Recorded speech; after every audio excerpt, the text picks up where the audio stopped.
I think ACG was the first to review this day one. Then we've just seen Angry Joe's review, so that would have included patch 1.03. And now it's me, Couch Coop, reviewing the 1.04 results. We're looking at day one. And this was a bit blurry on quality mode. It's been crisped up brilliantly. I have seen big improvements, and there's videos out about how that was shifted. So great results there. Frame rates wise on the quality mode, we will talk about that, but I am resting with this game in quality mode as opposed to performance because it's so pretty. Having said that, the first thing you look at is terrible with some really low texture, horrible blood work in it. That's the first thing you see. That's the only time I was disappointed with the game. Literally the opening 12 seconds. The rest is unbelievably good.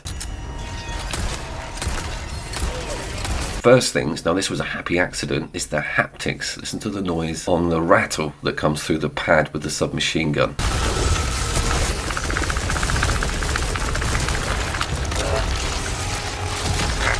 Okay, let's discuss the game's look and performance. The first thing I'll say is aesthetically, this feels very much like Resident Evil Village, with a lot of the furnitures and foliage, pathways, buildings, mountains, loads of it looking very similar to that first-person game. The opening and introduction to the environments where you are, what you're doing, is so much grander on scale than the original Resident Evil 4. I remember just walking into a woods and shooting some farmer. This is a hell of a lot more upscaled on all levels, visuals being one of them. We are still looking at day one footage, and with big AAA games like this, I get them in, I start to install. Because of the SSD, you can play base game extremely quickly. My terrible internet means that the patch will download in the background, and I can go into the Neat Game Raw and check it all out prior to any changes. And I'm totally happy with this game's performance without those patches.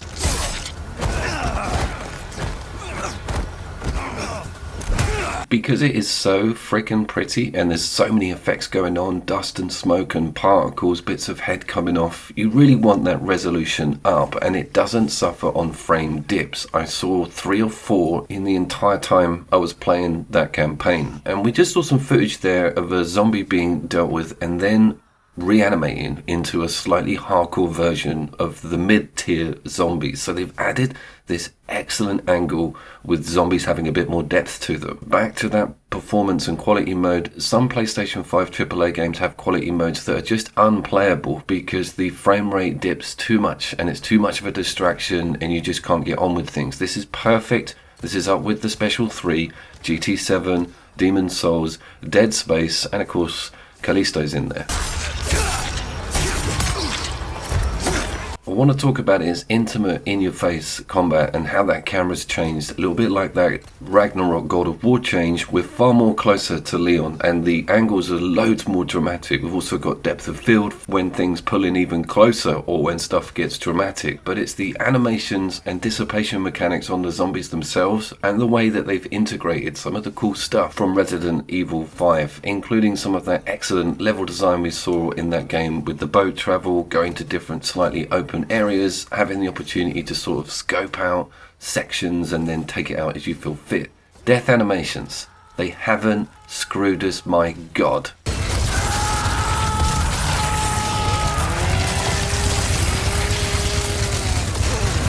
They are unbelievably good and have rivaled the top spots for the Dead Space remake and Callisto Protocol for gory finishes from the enemies. I am so happy with this remake. Let's just dial it back a bit, because this scene encapsulates a lot of the things that I love about the game. Not only are those beautiful blacks perfectly framing this, and I'm looking on an area that isn't aware of my presence, the smaller movements on Leon's gun, the depth of field, and the way the whole crouching mechanic increases the tension on the camera view, it does feel a bit like Evil Within, and you're all probably aware of that crossover. Next. You may have noticed these white arrows appearing above the enemies after getting a headshot. That's a new thing. You used to have to do it in the leg or arm to get them to go into a position that allows you to hit an attack button that would be a kick or a punch, depending on what character you're playing. That's another thing, and we will get to Mercenaries, don't worry. The animations on the kicks, the throws, the punches, so satisfying, and the camera work keeps up with all of it. And the engine coats with the amount of people we've got going on screen here. So some of the zombies will get back up again and they'll be seriously buffed, and you have to keep an eye on the corpses writhing around. You might have to give them a knife to the neck, but my point is they are formidable and ammo sponges. You need to deal with them, and you have to spend money on actually getting the shiv or combat knife working, and it's durable, meaning it needs to be repaired. You can't spam the old next step. We are in patch 1.04, and be prepared for some Vista footage now, because this game does rival Resident Evil Village on aesthetic as far as I'm concerned. Absolute crisp, unbelievably deep, beautiful, not as varied on a colour front as I'd like to see at the front end of this game, but of course it's not a carnival. This is all about dark, deep aesthetic, and it brings it home so well. Even interiors, caves, the waterwork, the lake fight with the big fish didn't rock my world, but it was certainly kept in there, which is definitely a plus point.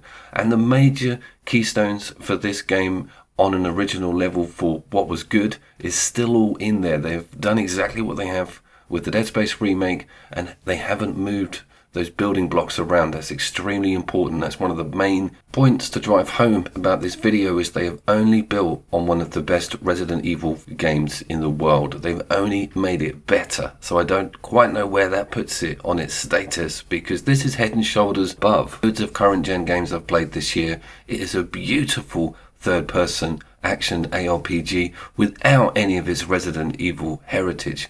Leon is always fussing with something. The rain hurts him, the wind is in his eyes there. He does moan a lot. He should have worn something a bit more appropriate if he was going to go out zombie slaying in the sort of cold, mountainous regions. Now, we're going to be here for a little bit. The smoke blew me away. We had this Dead Space remake low sort of dry ice like effect going on in the rooms, but this is on another level. I absolutely love it. That is why you need to be on this quality mode. So we're going to look at some ballistics and some detail. Check out this axe hit and the noise on the gun. That was the moment where I thought, I don't mind paying £60 for this game. And that was the first of about 15 times where my brain went to me, I don't mind that you've paid 60 quid for this game that you own on 3 different consoles 4 times. The panic induced here, the stripping of the essential parts of these zombies with my shotgun, is so amazing. It's also pitch perfect on difficulty as well. It pushes a lot of zombies to you in trapped, secluded areas, making you have to think and use your resources. You will have a few attempts at certain sections because you just can't blast your way through areas. You have to start using traps in your brain and certain environmental explosive hazards. It's excellent. Here's this guy going through the change. Look, I have to get that shiv in. And if I didn't have one, he would have got up, that would have escalated, I would have wasted another whole clip on something that didn't need it. So it's important to keep your melee and close quarters knives maintained and stocked up. Now, cutscenes, I love them. They're brilliantly reworked. They look great. The characters from the original games just have such a cool, completely refreshed feel to them. But one thing, I've got really attached to this pistol that I was rewarded. It's called the Punisher, and it doesn't appear in the cutscenes. They don't switch it out. Everything else does. Oh my god, these dogs. I've actually had an actual nightmare about these dogs. They are so effing horrendous. I was saying to myself when I first saw them that they haven't done the models justice, because they were iconic in both early Resident Evil games and 4 and 5, but whoa. This is like The Thing meets a face hugger. You can waste a lot of ammunition chasing these things down. Terrifying stuff, top marks.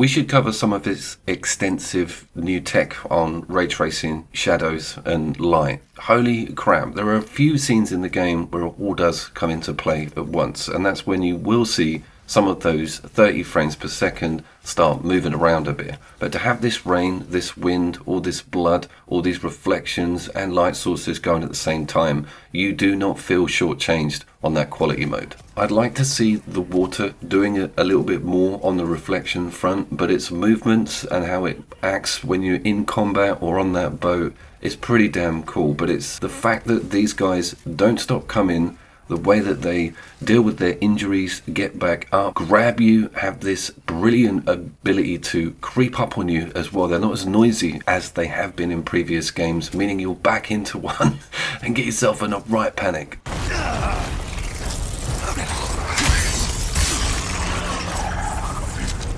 This stuff going on here, what you're seeing now, me trying to get to that zombie woman and then intercepted by one of the crazy ones that I thought was dead. Another shift has to go in and we have to reevaluate. This is my favourite stuff. The panicked close quarters gameplay, the puzzles don't appeal to me too much. When stuff heats up is the point where my love for this game starts going crazy. Now, talking of love and crazy, we probably need to talk about Ashley. By the way, that's a fully ray traced rat. Through every edition of this game, apart from the GameCube version, because I wasn't aware that that section was in there, I have always dreaded the Ashley protection sections. And in the 8 days I've been avoiding footage of this game to try and give an unbiased review, her goddamn face has just been poking out of thumbnails and the cosplay art on Twitter. It's been difficult, and it's been looming over my review of the game because I'm like, how am I going to handle the Ashley sections? The reason I have such beef is because it takes the eye off you and you have to protect her. Now, it is handled so much better in this remake. In the original games, you've got loads of stealth stuff and you have to tell her to go to places and it screws up. She got seen, she's crawling under the tables. It was just horrendous. The game came to a grinding halt. Some of you might have pleasant memories of those levels, but I unfortunately don't. I've had to finish this game on a Wii, a GameCube and a PlayStation 2. But back to my point, the Ashley sections are totally fine. And in them, they've put areas where she's not around. And you have like a big Mercenaries styles battle in a church or in like a secluded area without having to worry about her. And then she's introduced again when you start traversing between different sections. So I think they're well aware of how dire some of those areas of the original games were. I'm sorry, we are looking at some dry ice work and going up a flight of stairs again, but we are getting to the juicy bit at the end of the video, and it's me doing a Mercenaries run. With all this mention of ray tracing, quality mode, new tech, I haven't actually discussed whether the game is genuinely frightening or not, with its level design and lighting and how everything's paced. Oh my god.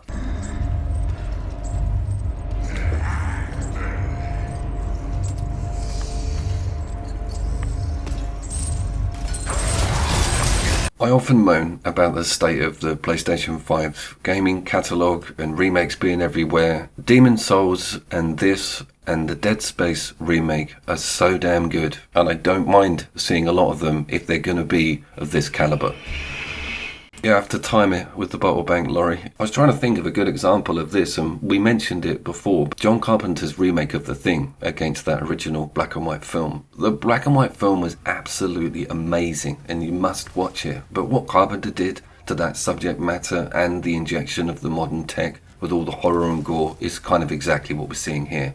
Absolute excellence, and a building on what was already a stellar format. But this is true current gen tech at play here, and you see it everywhere, and I'm glad to be a PlayStation 5 owner and have this in my catalogue. The free edition of that Mercenaries mode is so cool. You might remember that 4 was the first to have the Mercenary add-on, and it was damn strong, to be fair. Then we had 5 split screen, which could be the nirvana for any Resident Evil fan when it comes to local co-op Mercenaries modes, but this is the true current gen next stage.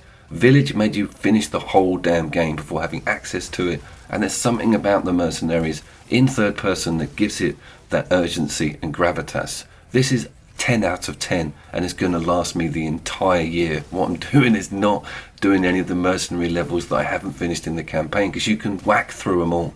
Absolutely genius.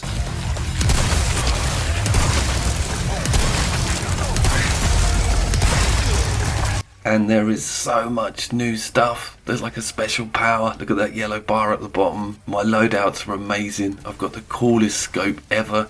And you've got these power-ups and all kinds of things lying around the map. God, I can't wait to get my head round all of this content on top of that campaign. And obviously, that campaign was in medium. And the difficulty is perfect. I've died easily 10 plus times in the opening first half. So it's certainly worth looking at on hard mode, because it's going to be a right journey. We now need to peg and rank all current gen and next gen remakes. Shadow of the Colossus is going to be in there. That will be an incredible list, and I'll very much look forward to putting it together. This is going to need to be in the top 2 or 1. It's an incredible remake, and I hope you will get the chance to enjoy it. And this weekend I'm doing a sequel to top local co-op campaigns. Can you believe that video hit 100k?